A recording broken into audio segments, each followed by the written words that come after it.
So wacha to rewind to childhood I always like knowing about the boy that became the man. So uli grow up neighborhood gani? Tukianza ukiwa mtoi kabisa. Mtoi Yeah. Jamu. Jamu Tulianza Jamu.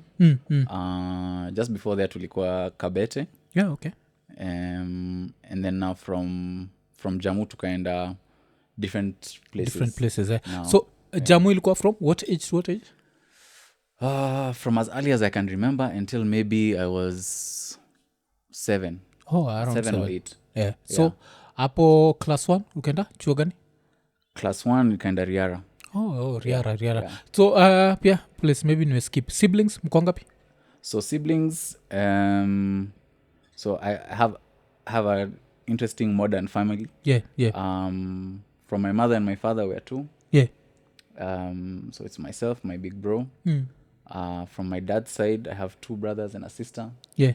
And then from now my mom I have a smaller brother. Okay. Because of the D word, divorce. Yeah, they achanad when that time when I was like 7, 8. Yeah, they achanad.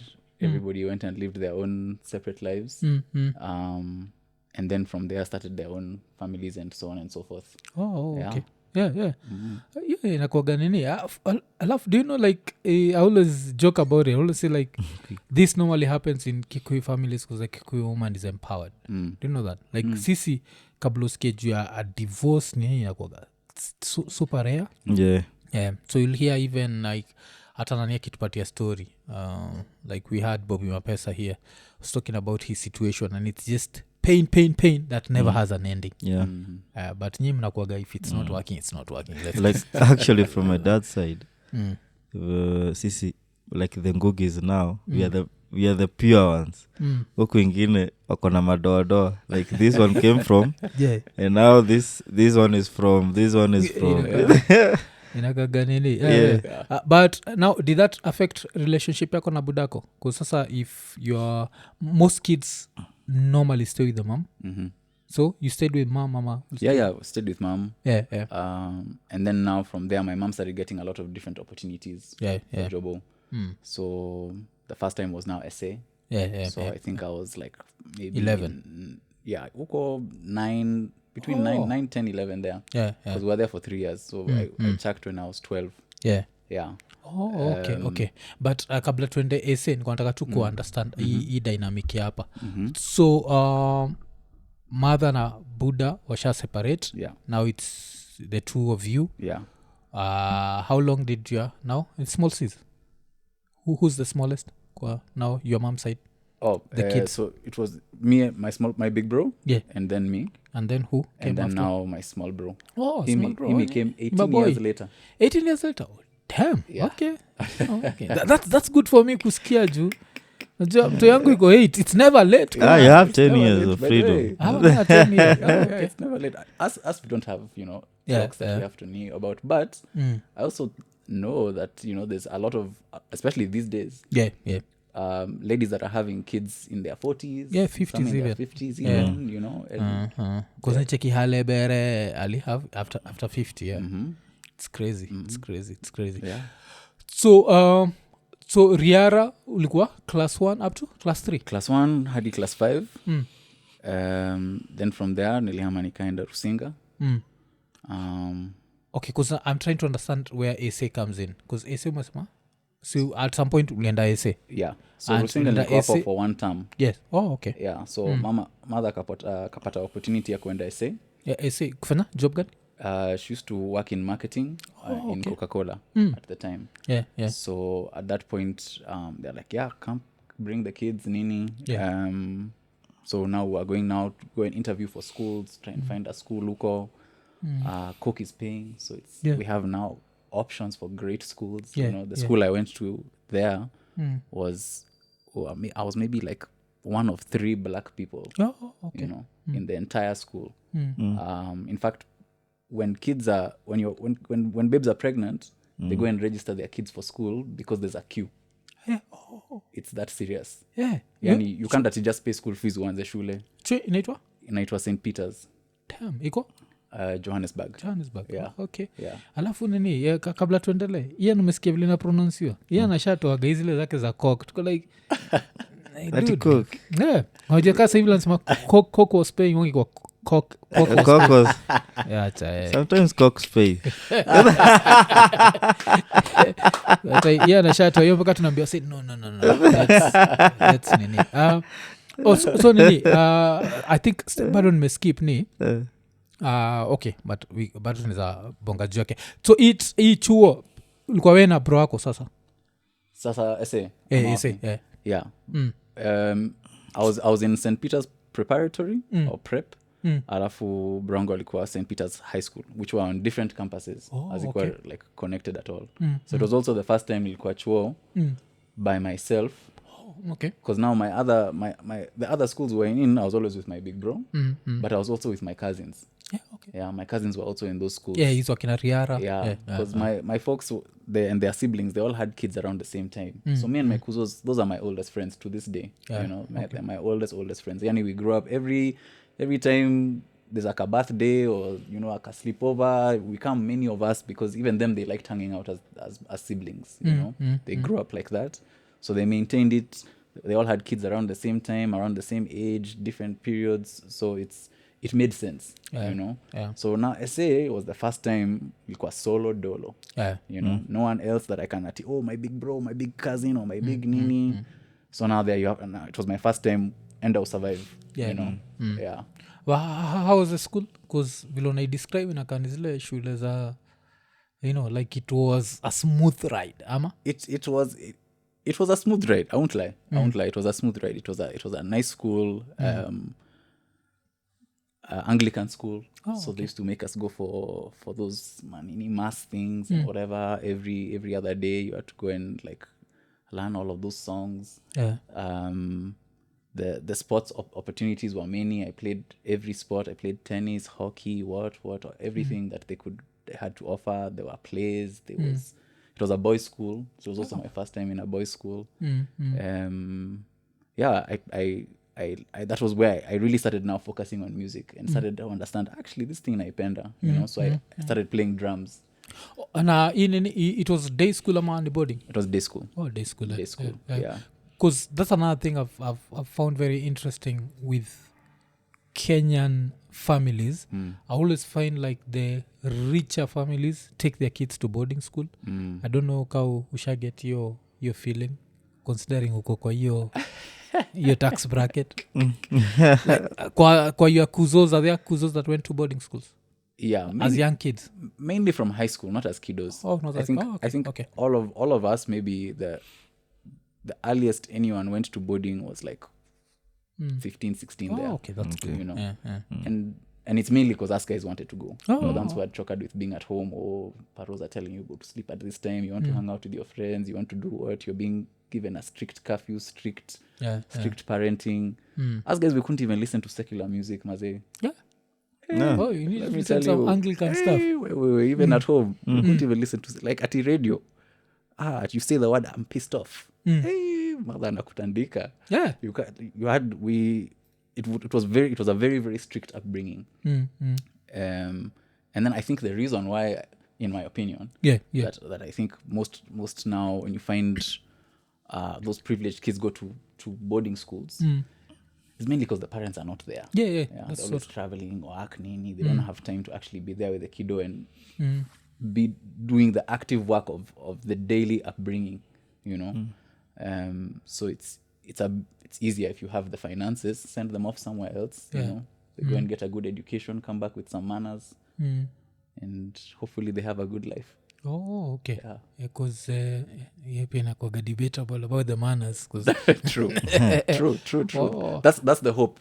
that's the hope I imagine so ukiongea juu ya like this school like why did parents walikuwa naipendaje hivo like mpaka people have to book when you're still like a woman is still pregnant was it does SA have this like KCPE KCSE thing where this is a performance ndio inafanya watu wanaipenda ama it's just prestige ndio inafanya watu wanapenda hiyo chuo both I think I guess I mean I was like 9-10 over there those times so I wasn't very clear about it this is the best school in the you know but yeah, you definitely have the same way that, you know, for what's the one here where guys ringa sana? Alliance. Kina yeah, Alliance. yeah, You know, the Alliance. guys Yeah. of Alliance. Yeah, Starehe. Yeah. Nini starehe si alliance. Starch. Stacha turingagi. This is not a high school, it's a center. Yeah. That makes it bad. That sounds center inakanika tu amechizi. Yeah. So there's you know, there's a prestige to it, but there's Yeah. also results, you know, and there's some, I guess, those two bragging rights as a student or as a parent that you can say, oh yeah, my kiddo is in Starehe, or my kiddo is in where, you know. So I think those are the things that made it like that, and obviously then they also have capacity. Yeah. Right? We can't do more than 500 students a year, you know. And if you had registered last year, somebody registered 2 years before that, it just now becomes a thing. It's the value that we place on things. Yeah. The same way that we can take a karatasi and say that this thing means this much, you know. It's I don't think I got any better education than anybody else. I mean, comparatively, I can't lie and be like, it was the same. But the things that I learned, not significantly different at that time. Okay. And nini, how do you think you got it? Because kama nyinyi simlitoka tu Kenya, na mkitoka Kenya you just went and joined straight, ama you stayed at home for some time before we joined? No, I joined straight. First of all, nilirushwa nyuma one class because of that same issue. Yeah, so they said that, because there's a list for this particular class, this class is full, you know. So if he wants to join, he either has to wait a year or he joins the one below. So it upset me because me, I was also a sharp kid in school. And you know, for us repeating was, you know, you're failed. So I didn't like the idea of repeating, but I didn't want to. There was no option to sit in the house for a year. It was either that or now go and find another school. And my mom was like, it has to be this school. So I joined in there. Had a pretty good experience. Okay. So ese hapo ungeamua kukaa kwa hao, mlikuwa na like a mboch, like someone who used to a house help? Yeah, alikuwa anaitwa Auntie P. Auntie P. Big kamama. Strong woman. Used to pick up for us pap. That's their version of ugali. Yeah, it's much softer, somewhere between porridge and ugali, somewhere katikati. So basically ugali jaiva. Ours is still the best. Ours is still the best. Yeah. It's just to make us for that pap. Nilifind funny now ni like I used to have these two SA friends, and when they came to Kenya they were so fascinated with chapatis. Hakunaga chapo huko? It's like this rare. Yeah, it's not as common as huku. Common as huku. Yeah, them they have mainly their pap, their dried meat, which is biltong, and then now nyama. But them their nyama is also it's kind of like ours, but them they put a lot more spices, more nini, more marinade, like that. Their nyama is, I think, closer to the coastal side, in my opinion. Oh, so they have dried meat, eh? Yeah. Very big on dried meat. Biltong. Inaitwa? Biltong. Okay. Kwa kusisi tunakuaga nayo like now wajaka. Ours is called alea. Yeah, so it's called alea. And you have to go through the smell to enjoy it. So does it have that key smell? It has that same one. Yeah. It's the same one. You have to go through the smell. So after this alea, after you dry it, mnaweza ikula even 5 years from now.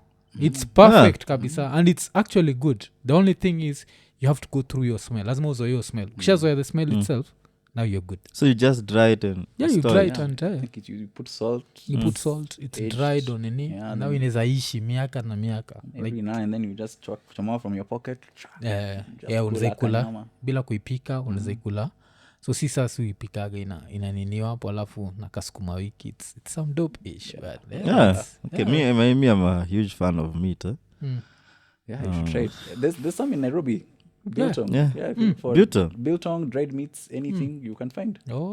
Mi nazanisha tu kaalia kangu na niite hiyo jina build whatever the hell. Alea biltong. Na sasa such a school, like such a high class school, is there any form of xenophobia, like to original to South Africa? Are they wondering where are you from, why in my country? Ama Yeah, to some extent. Actually, my first fight I had, because I got into maybe like 2 fights there, but my first fight there, tulikuwa nacheza Rouge, and I think there's one thing that happens that I realized that happens, I think, when you're the minority black person around white people. Yeah. I think there's either, for me, my experience was either guys are scared. Yeah, because I don't know what to expect, or they're excited. Yeah, so they're like, wow, the black guy. You know, hey, this guy is cool. You know, because all these cool guys that we know are also black guys. You know, so I was the cool guy. And now when I was at home in Nai, when I was in those Mariaras and everything, I wasn't the cool guy like that. But uko nilikuwa cool guy sana. So tunacheza Rouge. At some point I get tackled vibaya. I'm like, hey, mazi unacheza ball vibaya. Like, come on, be serious, you know. Then I can't remember what the guy said. He's like, oh, you're just being a nigger. Or something like that. Some kawaii kid. Yeah, kawaii kid. Yeah.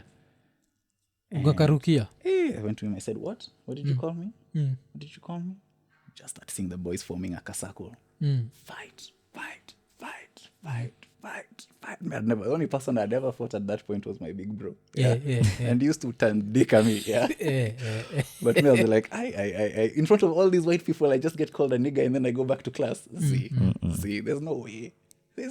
I don't have a choice. I have to fight, you know? So we started boom. I chappered him. He was on the floor. He was crying. Then one of my friends came, pulled me off the guy. Oh, okay. Yeah. So I was thinking, this fight is over. You know those my judo jumps? Because he used to do judo, that kiddo. The one you're... He used to do judo. Those ones for like that. Yeah. He's mad like that. Wait. I was like, I'm about to die. This guy is going to kill me. He's going to kill me. But I was like, but I'm still the black guy. I have to be the black guy. So nikamfanyia hivi. He was like, hey. I was like, I was just na mimi. Don't play with me. His dad used to play rugby for the South African Springboks. Big guy. So everyone was telling me, wow, Kagwe, that guy's going to tell his dad. That guy's going to tell his dad will come and kill you. I was like, my mom is from Nyeri, bro. My mom is from Nyeri. Hey, my mom can come and throw hands also. I'm not worried. It was squashed. Na nini chuo amkupanishiwa like no, see, I told them that aliniita nigger, you know. So they were like, they can't expel the guy's son who is a former Springboks player.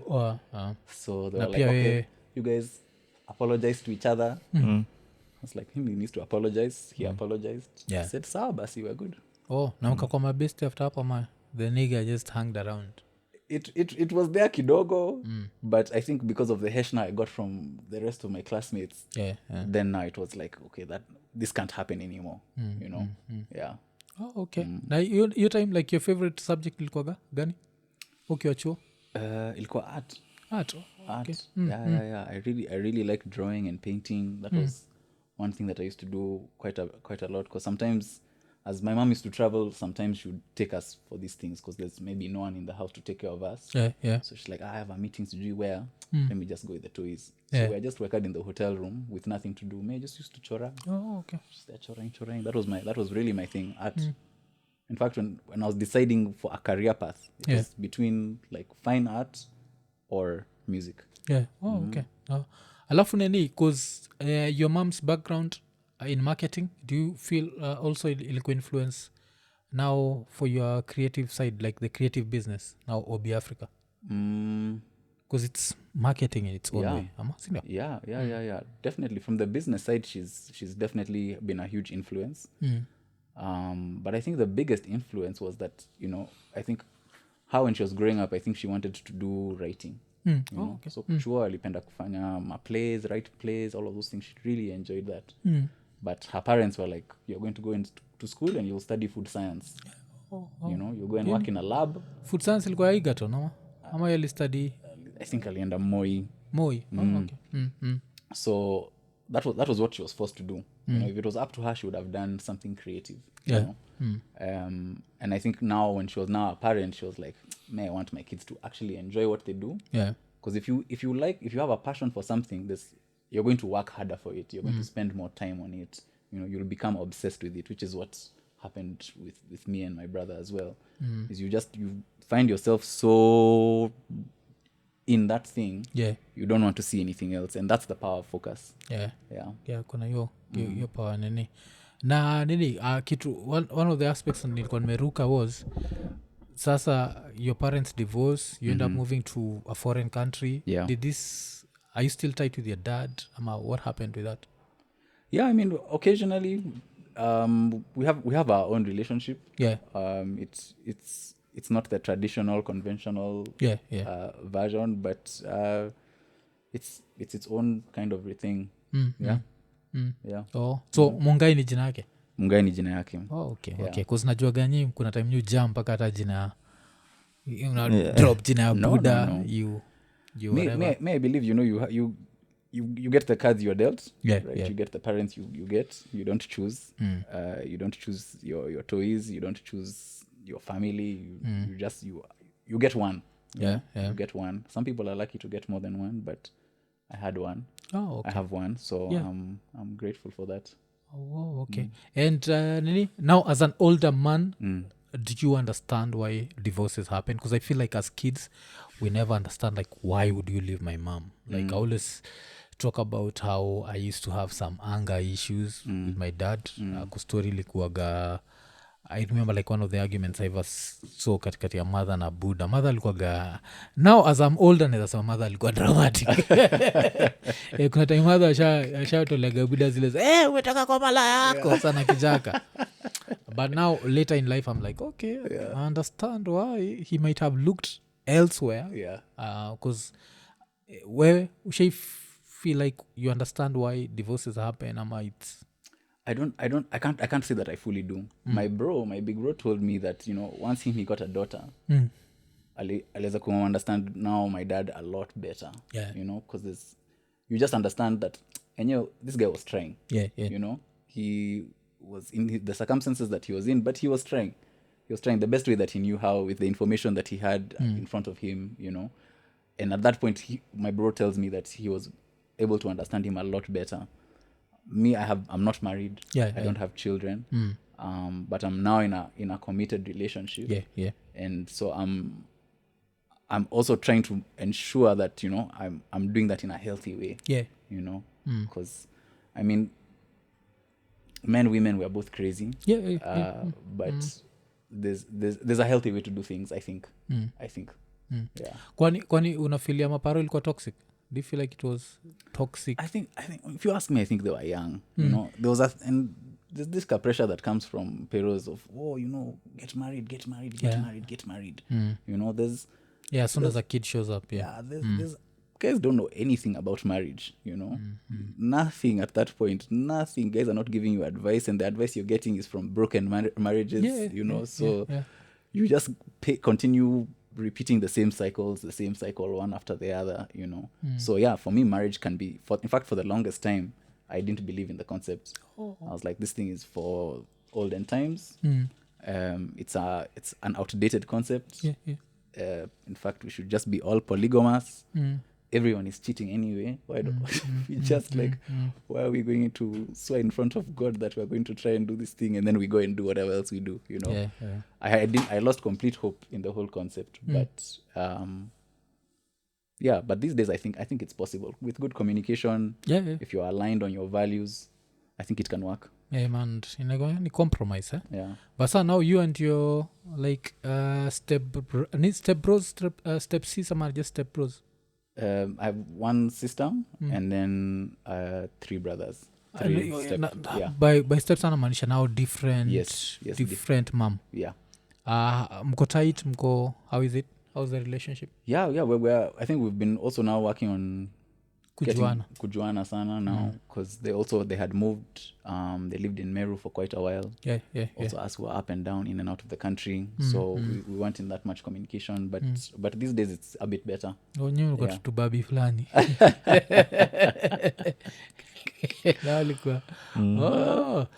but so how do you feel? You're like, I always ask people about this. I even asked Abel too about now meeting the dad and talking to the dad ile after the divorce of parents and him he said he actually met his dad they tried to have a conversation and there was no conversation to have you've never felt that ile sasa now as a grown man ile mnafaa tu kaa chini and maybe try and make the relationship tighter ama unasema the fact because bro wako na understand mtu akiwa married there are things we see that maybe you don't see Yeah.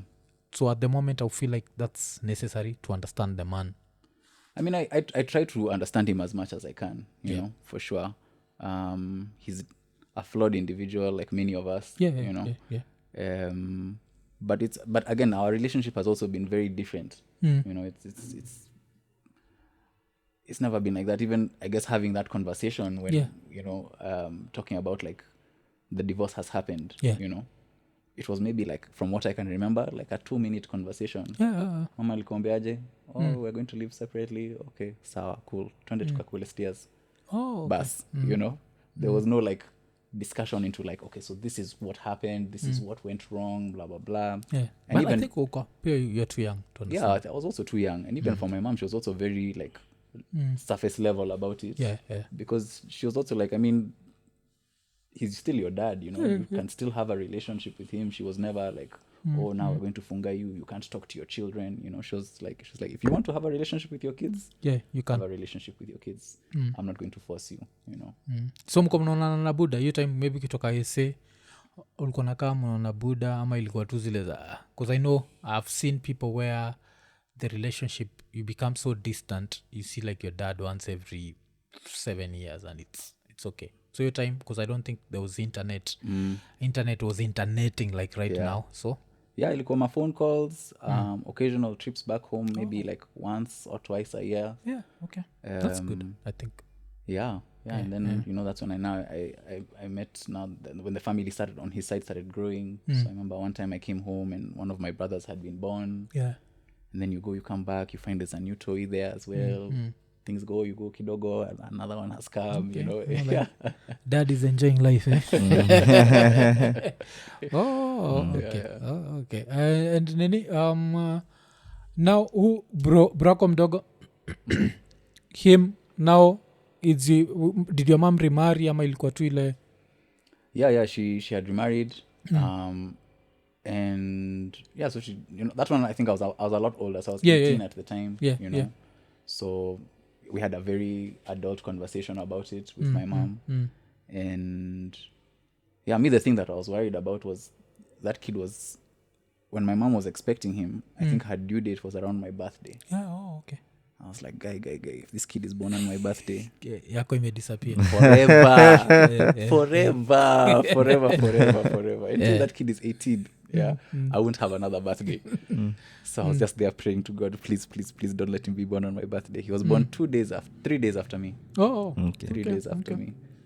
Because me yangu ile interesting ni wife na daughter the same birthday, so my wife's birthday will disappear. She notice we never even talk about it. Nakwanga tu jamtoi like you're going to do this by the way now you're going to it's also your birthday. Na benefit gizile ni crumbs za mtoi. But nini nilifind like from what I could find on the internet, I found like your time in SA was super interesting because kwa na history ati you'd started a rock and jazz group ama? So that was in SA. So we started a rock band with my friends. You were that young? Yeah. You know, the thing is, in the school now the instruments were there. So there was a jazz band for the school. The school had a jazz band. That's how I guess fancy that school was. They had a jazz band. And I was very interested in playing drums. So I auditioned for the jazz band. I got in, and we would go around to different malls around the city, Joburg, and we play as a jazz band, you know. And again, only black kid over there, just playing drums. I was a bit chubbier then. It's the first time I learned McDonald's. McDonald's was life. McDonald's was everything. So we started playing drums there, and I started improving that. And then I started making friends with these other kids who played instruments. We're like, by the way, you like rock music? Yeah, I like rock music. These are Linkin Park, Nini, whatever. So it's like, what, Evanescence? You also like Evanescence? Let's make a rock band, you know. So tulijita the Jack Russells. Okay. Because we all had dogs that were Jack Russells. Oh, Yeah, it wasn't very creative, but yeah. Damn, okay. Me, I don't even know how Jack Russell. Jack Russells, Jack like they're small. JSK. They're not like Chihuahua. They don't have as much hair as Chihuahua. So they have like maybe a brown head and like a white body and something like that. Okay, to pets. To pets. See, haziwezi kusaidia if things go bad. No. I mean, but they're gangsters. Those dogs are gangsters. Yeah. They're gangsters. They're gangsters sana. Yeah.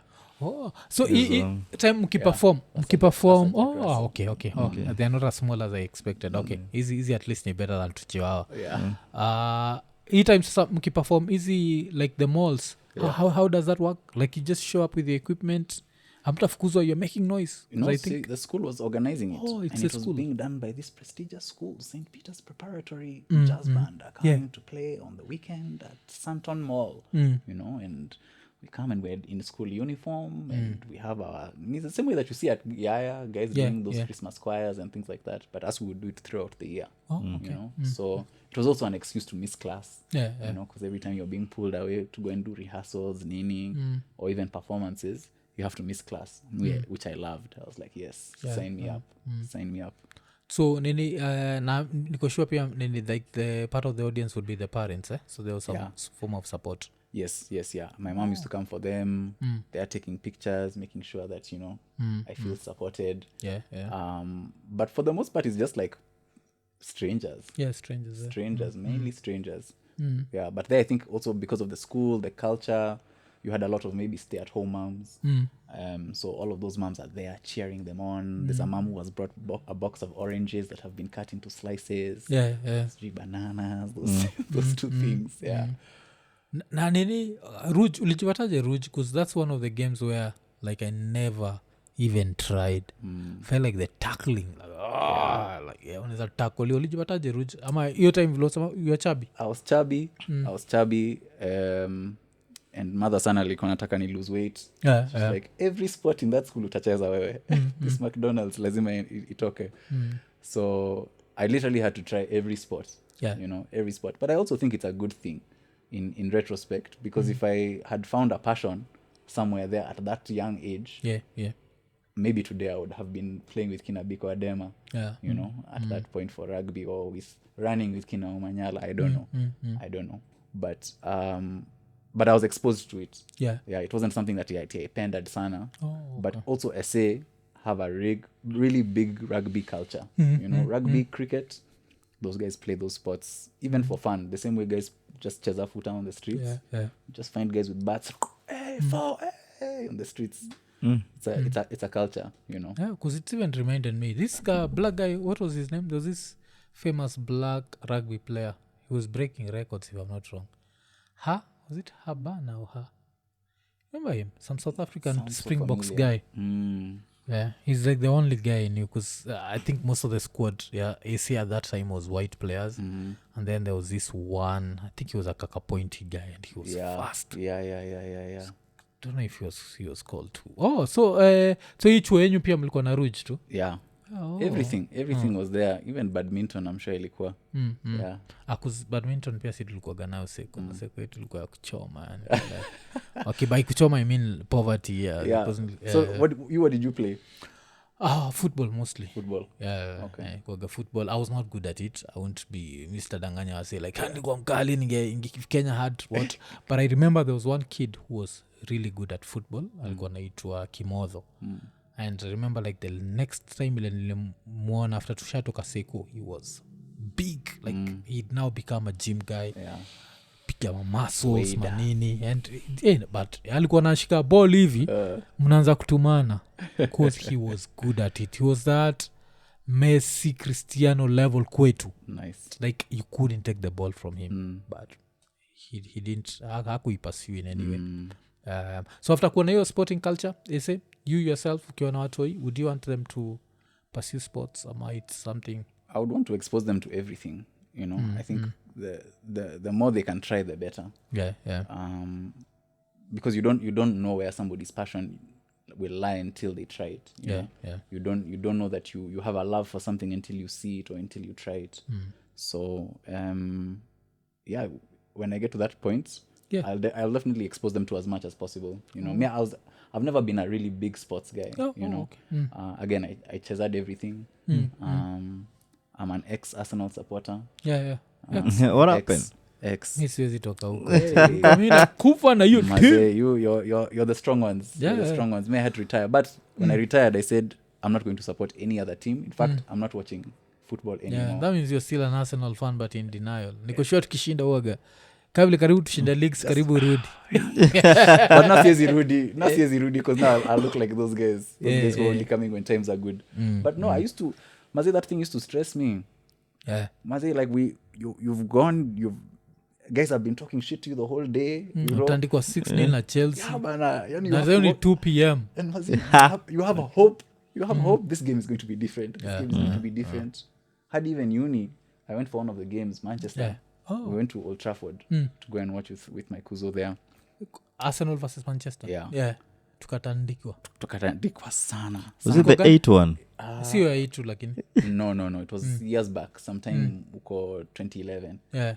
So it was like 2-1. We lost 2-1. Okay. Which was still painful. We were still losing in 2011. We never used to win anything. Ilifikaga level like ni mtu wa Chelsea. Hakuna time kuna kitu iko tuna nini. But kitu pia ni find ikiwa interesting juu yako ni you are the closest to Anderson Park nishaiona because you play drums and you can still sing. You coordinate aje hiyo because I feel like it's super hard to I feel like a guitar itakuwa easier coordinating a guitar than it's I don't know, there's a different level of hand-eye coordination, and also I think it's one, there's that element of like, I think a small bit of talent, which I think is the minimum bit. Then your training, the way you learn, you know, whether you've taught yourself or whether you've been taught. But I remember me, I used to do drums like this, and the teacher used to tell me, don't look at the drums, look at me. Look at me.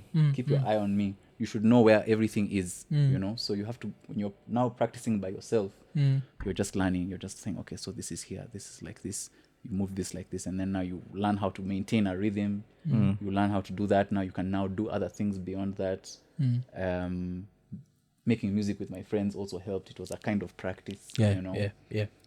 Things like piano, then those ones I taught myself, you know, because I needed to learn how to play piano to make music later on in life. But I think it's practice. It's practice. I believe anyone can learn. Hujai kuwa bougie mpaka uko like, these people are not musicians. I am a musician.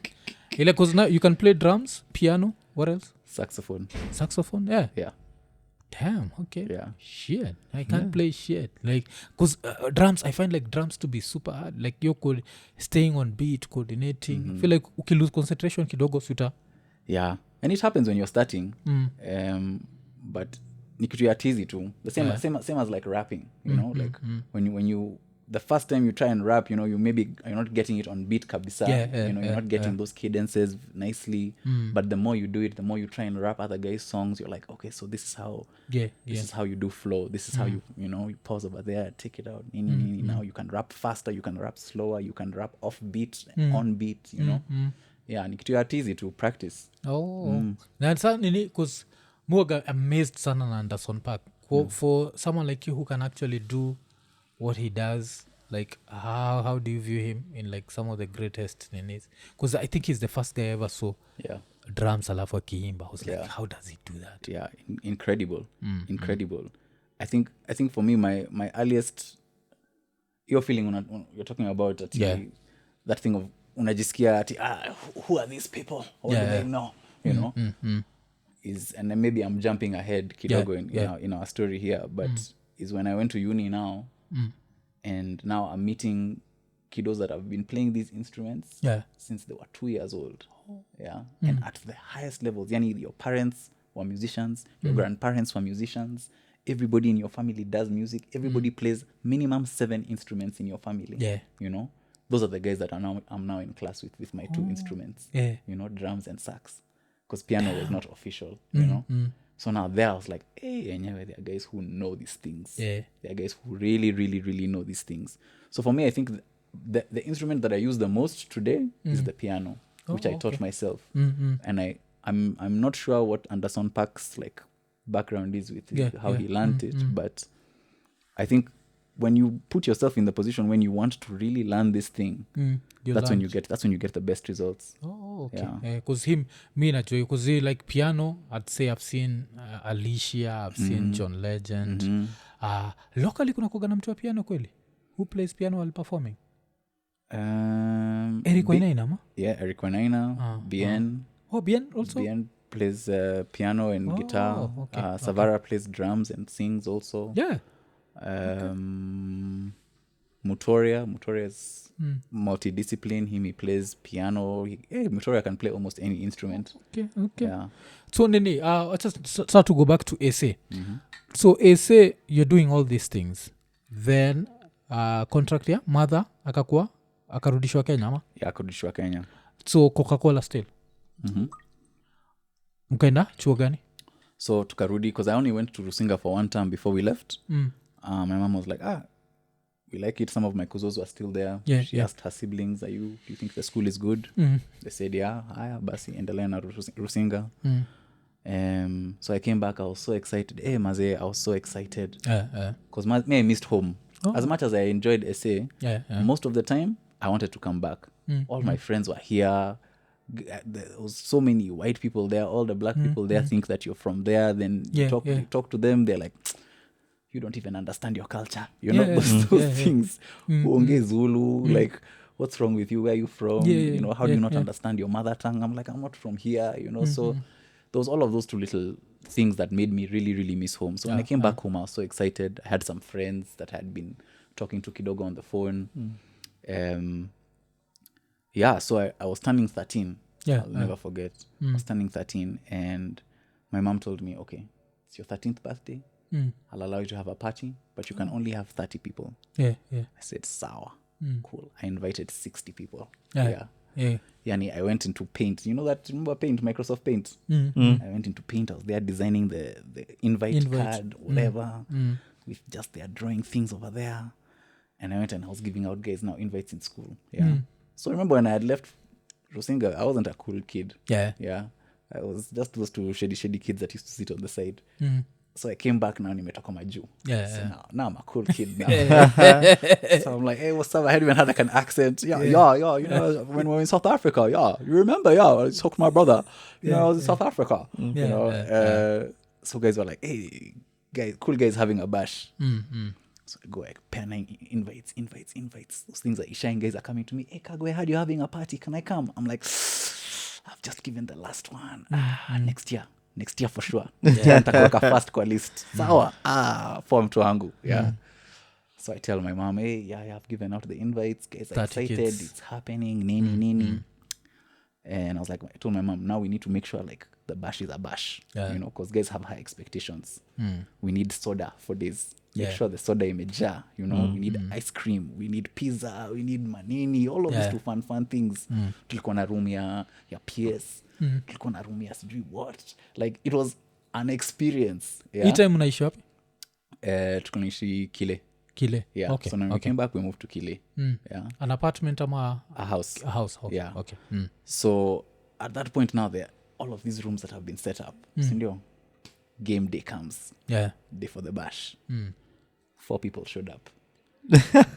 3 of them were my cousins. Me, I was expecting, ukiniambia, I was expecting 70 kids showed up. 4. 3 of them were my cousins. Wow. Mazi, I remember I was going from one room to the other. I'm seeing the 4 guys, because one of them was there saying, now telling the other guys, hey, Mazi, bash in a beat. Wow. Then I came now behind the guys. I'm like, turns around. It's like, hey, Kagwe, hey, this bash is fire, Mazi. Hey, it's a cool bash, bro. I remember my crush came. She came for, I think, 10 minutes. And she came late. And she didn't have a phone, but in my mind, in my memory, she had a phone. So I was there talking to her. I'm like, hey, what's up, Michelle? Do you wanna eat some pizza? She's like, no. Mm.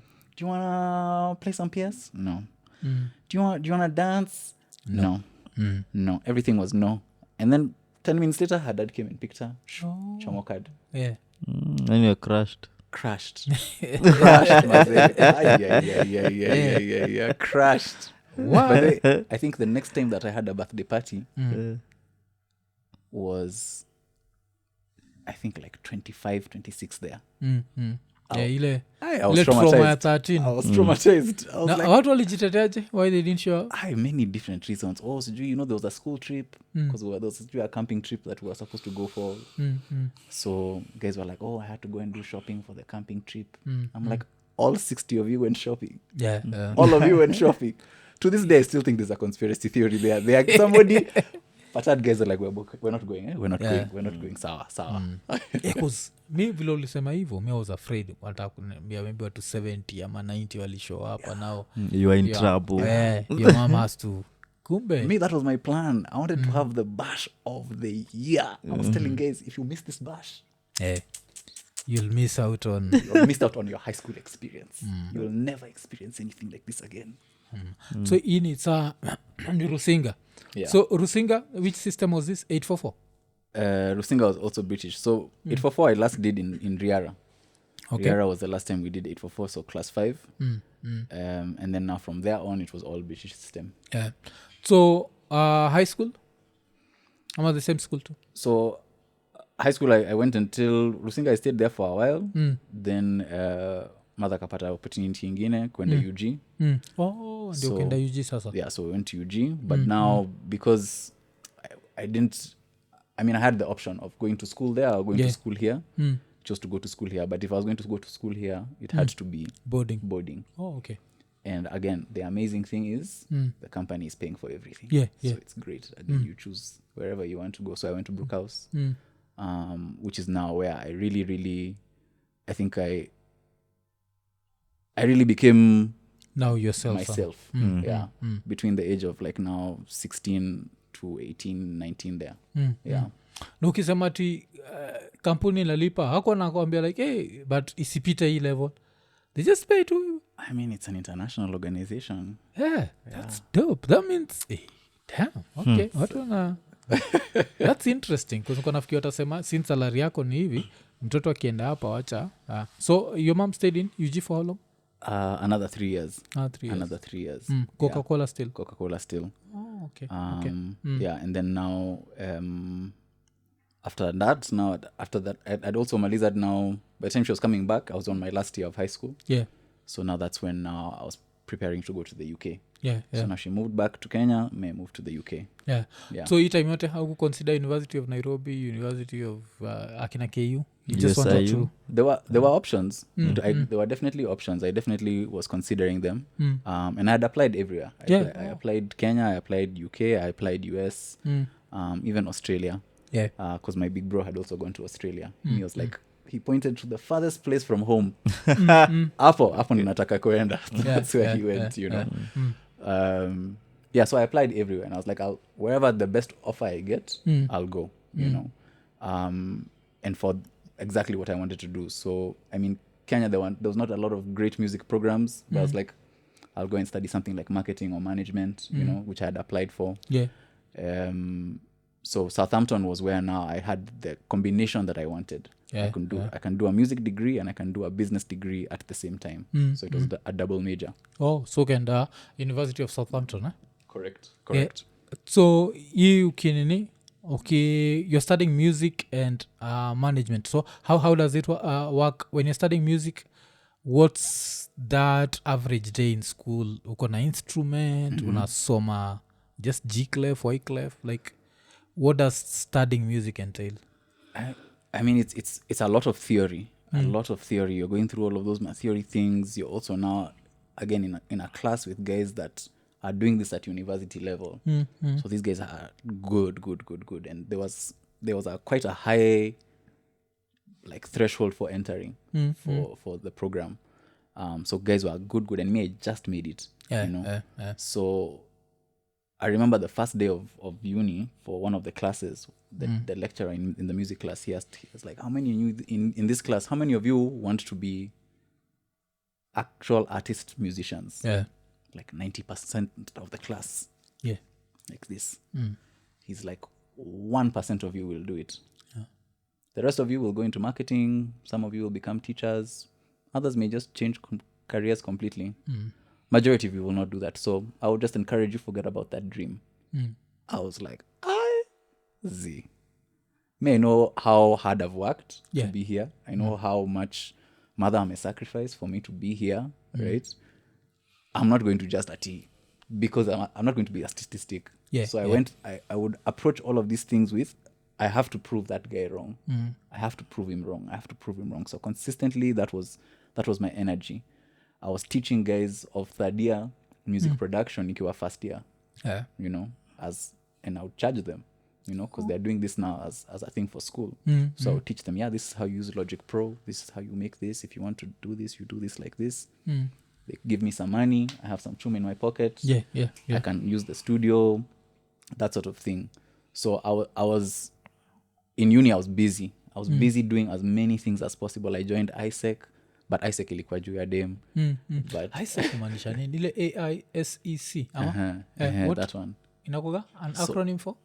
It's a French word, but it's Association of International Education, something, whatever. But it's basically the largest student-run organization. Oh, okay. And they work through work abroad programs. It was started after World War II. So they were like, if we're going to ensure that World War II doesn't happen again, we need to exchange culture. Okay. And the best way to do that is through work. Yeah. If you come and work in my country and work in my culture, maybe you'll understand me better. You know. So I was like, it's kind of cool. Me, I went there for a babe. Yeah. I won't lie. It was like a hot babe that came to our lecture. From which country? She was from Bulgaria.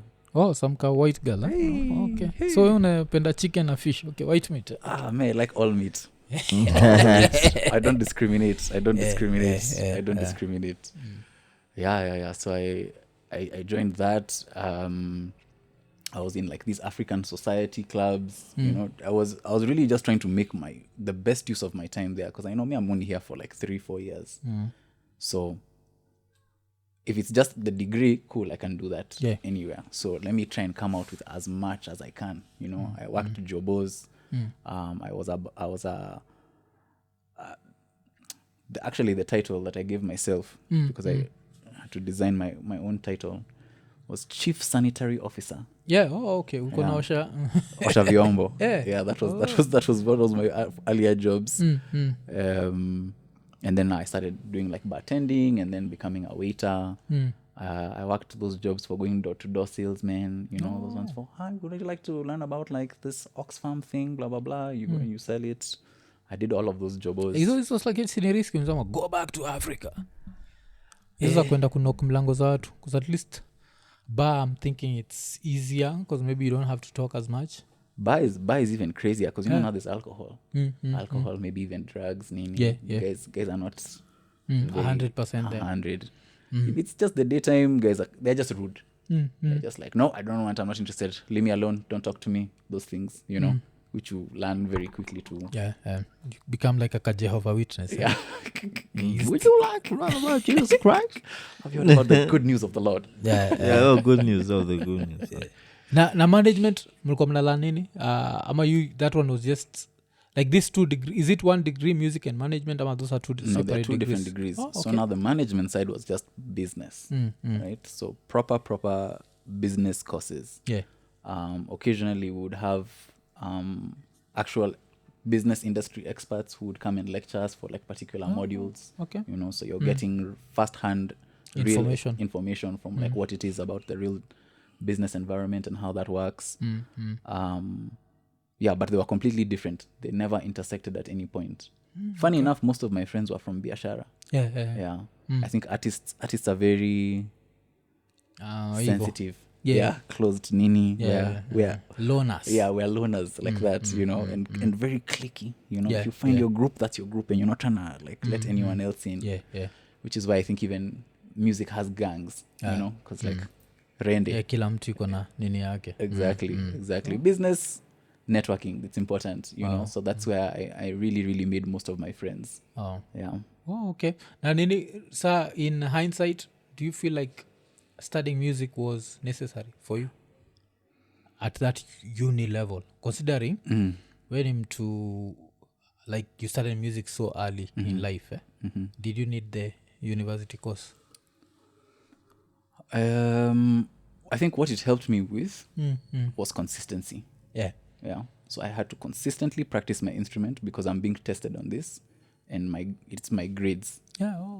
Perform. I have to, at the end of the term, I have a performance where there's a group of like 6 people that are going to sit there and be like, start, and then they're just going to write notes, and that will determine whether you've passed or failed the semester. So I have to actually be consistently practicing, right? Yeah. That's what I think it gave me.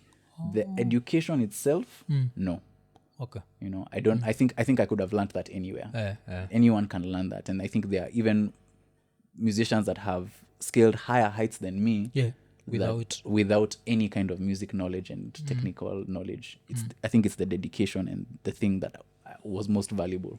Because nishaisikiaga hii nini, maybe one is have you ever watched, there's this documentary about how reggae started, that jeng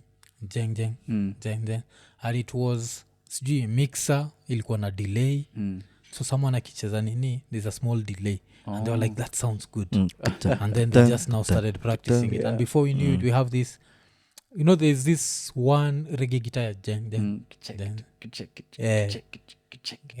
ati ilikuwa delay. Sasa ukisikia hivyo, does it make sense in any way? It makes sense. There are times you can, like even on when you're like on Zoom, and you do this, and then you see your picture doing that like 2 seconds later. So I think it can happen. It's called latency. Okay. Because reggae, they work on any, and they perfected it. It was Baniwela explaining that kwa ile documentary ya Mali. Sindio? I Kuna hiyo nini unadidi kuiwatch. There's this documentary inaitwa tu Male, sindio? The one of 2012. Okay. Ando itafuta. You as a musician, Male. I think you're going to enjoy it. Machikisija kuita artist, kuita musician. As a musician. Unaenda kuiunderstand more than sisi. Because that was, I found that to be super interesting. Like those things Mali. that... It's dope. Very, very good. Kuna vitu na nini. Alafu nini, because I think step tuliskip ni ulianza write music at 13. At 13, what are you writing about? I don't want to know. Like, what does a 13-year-old kid write about? Because everything is happy. You write what you hear about. Yeah. Bitches and hoes. That's shit. That's Okay. what we were. I'm serious. That time. Yeah. We were listening to Hove. We grew up on Hove and those guys and everything, and so like Buster. Buster, the things that were being played on NTV, the beat. That's what we were taking in, and internalizing. When you're watching their 8 Mile and you're seeing somebody tukanang someone's mom, that's the rap, that's the bar. Yeah. That's how you rap. Rap is like it's confidence. It's confidence. So I was never like a message guy. Yeah. I was never a message guy. Also, the first teacher that I had, that one now when I went to Brookhouse, he taught us that like music and lyrics are different. Lyrics are not music, right?